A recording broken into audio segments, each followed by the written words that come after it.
fais chier, je prends pas. Et donc je me retrouve sans job. Et j'avais deux solutions. Donc j'avais une proposition du Bell Labs qui était sur la côte est et d'IBM sur la côte ouest. J'ai toujours rêvé de la Californie, quoi. Et donc je prends cette offre à 24 ans pour venir en Californie. Tu es au sud d'ici? Ouais, c'était Almaden Research Center, donc c'était un centre, je ne sais pas si vous avez jamais vu ça, mais c'est un centre absolument incroyable parce que c'est vraiment une tête de cosmonaute sur une colline, quoi. Et donc j'arrive, je débarque donc à IBM en 86 et j'ai été complètement impressionné. Et j'ai vraiment eu une éducation à IBM pendant, je suis resté 4 ans, j'ai eu une éducation absolument incroyable. Tu as travaillé sur quoi là, sur les thèmes? J'ai travaillé sur le domaine dans lequel j'avais travaillé pendant ma thèse, et ce qui s'est passé, c'est qu'on a développé une techno qui a été vachement intéressante, donc qui a permis à IBM de prendre un lead dans le domaine des têtes de lecture, donc c'était vachement intéressant. C'était vachement intéressant. J'habitais à Berkeley, donc je faisais le commute pour aller à San José tous les jours, mais la vie à Berkeley était géniale, la vie à San José était fabuleuse, donc je me suis régalé pendant 4 ans. Et je ne serais jamais retourné en France. La seule raison pour laquelle je suis retourné en France, c'est que j'avais une copine qui était française et qui était médecin. Ma femme est médecin aussi. Mais et ce qui s'est passé, c'est que c'est pas la même. Non. Et ce qui s'est passé, c'est que donc j'étais IBM, donc on se régalait, quoi. On faisait des trucs, on avait une bande de copains à Berkeley on avait un copain qui était pilote et qui donc on se prenait des tours d'avion, on allait pour le week-end. Vraiment une vie de milliardaire, on avait pas beaucoup de fric. Et à l'époque, voler, ça coûtait pas grand-chose. Et puis surtout, il n'y avait pas eu le 9/11, donc en fait, tout le monde pouvait voler. On se faisait des week-ends géniaux, on faisait vraiment beaucoup de choses. On est même allé sur le Grand Canyon en faisant des escales dans les petits aéroports. Enfin, on faisait des trucs géniaux, quoi. Donc on n'avait vraiment aucune envie de rentrer en France. Mais elle n'a pas réussi à avoir ses diplômes d'équivalence. Et ça l'a complètement bloqué au niveau carrière aux États-Unis. Et toi, tu as suivi l'aiguille de ta boussole? À l'époque, tu as une copine, tu es amoureux, tu es content, ça se passe bien. Et puis tu arrives, donc tu débarques de Californie où tout se passe bien, et tu arrives à Paris.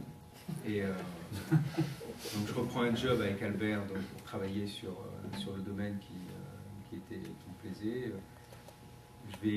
J'applique à Thomson, à quelques boîtes. Je regarde les jobs, c'est pas très intéressant pour travailler en production, il n'y a pas de recherche, tout ça.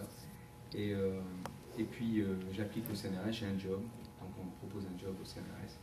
Donc je le prends et c'est intéressant, c'est vachement bien, mais j'avais toujours cette vie incroyable des 4 ans que j'avais passé aux États-Unis. Et donc on arrive à Paris, c'est un peu la crisette, je me rappelle, c'était en novembre, il faisait pas beau. 90 donc, ouais. À peu près. Hein. Exactement, et on débarque donc à Paris, on se prend un appart. Donc elle arrive bien avant moi, donc c'est quelques mois avant moi, et puis moi je débarque vraiment poussant, vraiment pas content, quoi. Et bien évidemment, quand on n'est pas très content, quand on débarque d'une Californie où tout marche sur les roulettes, et ben, au bout de 6 mois, on a décidé de ne pas rester ensemble, quoi. Mais je reste en France, et donc je rencontre ma femme. Il m'a fallu 5 ans pour la convaincre de venir aux États-Unis, quoi.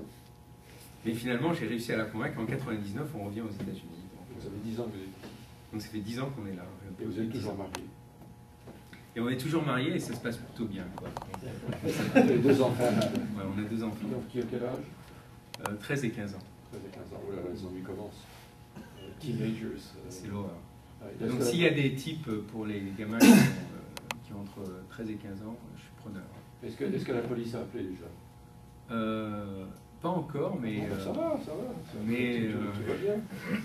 Mais par exemple, c'est ce que je te disais, donc je rentre de Chine vendredi dernier, et je suis parti 10 jours, j'arrive à la maison, il y a ma femme qui va me chercher à l'aéroport, donc Donc j'arrive à la maison et il y a mon fils qui était enfermé dans sa chambre, et puis je tape à la porte en me disant Mérou, ça serait sympa de se voir. Il me dit What do you want? I want to see you, I like you, you know. I have no time. With my friends, you know. Oui, bah oui, c'est ça. Donc, si tu veux, les Américains disent que la période de teenager, ils quittent la race humaine.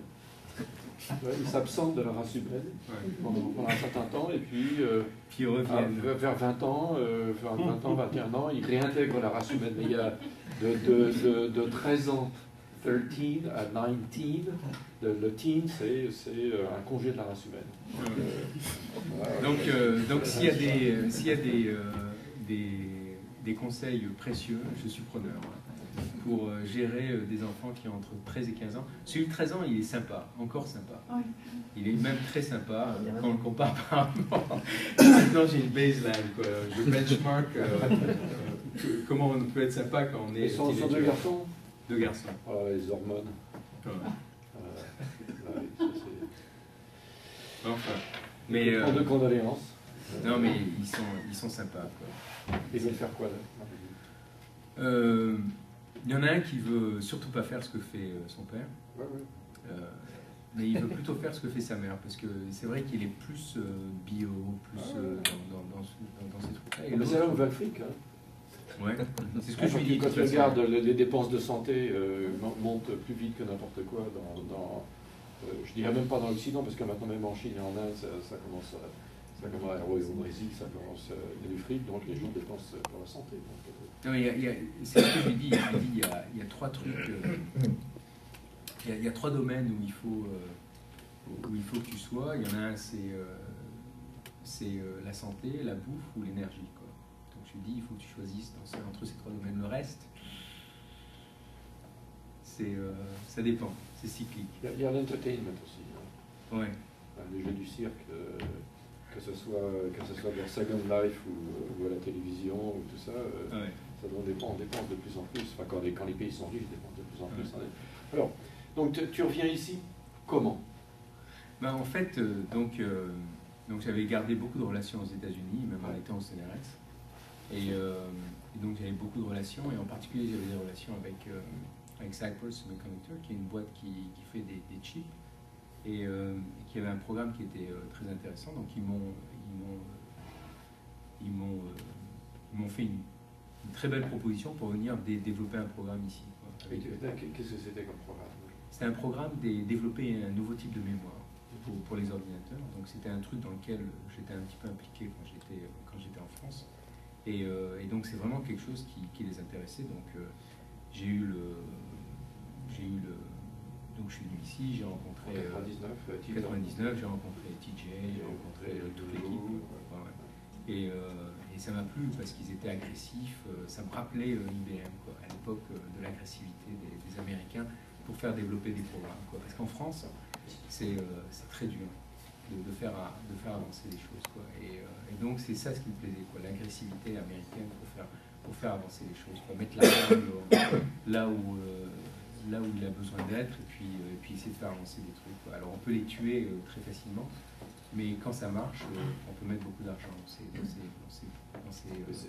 a duré combien de temps? Parce qu'on sait après coup que Cypress et les mémoires, ça n'a pas été... C'était un domaine intéressant. Donc on a développé ce type de mémoire, on les a commercialisés, ça a marché. Et puis après, je t'avais dit que j'avais été un petit peu impliqué dans une autre start-up que le CEO de Cypress avait racheté.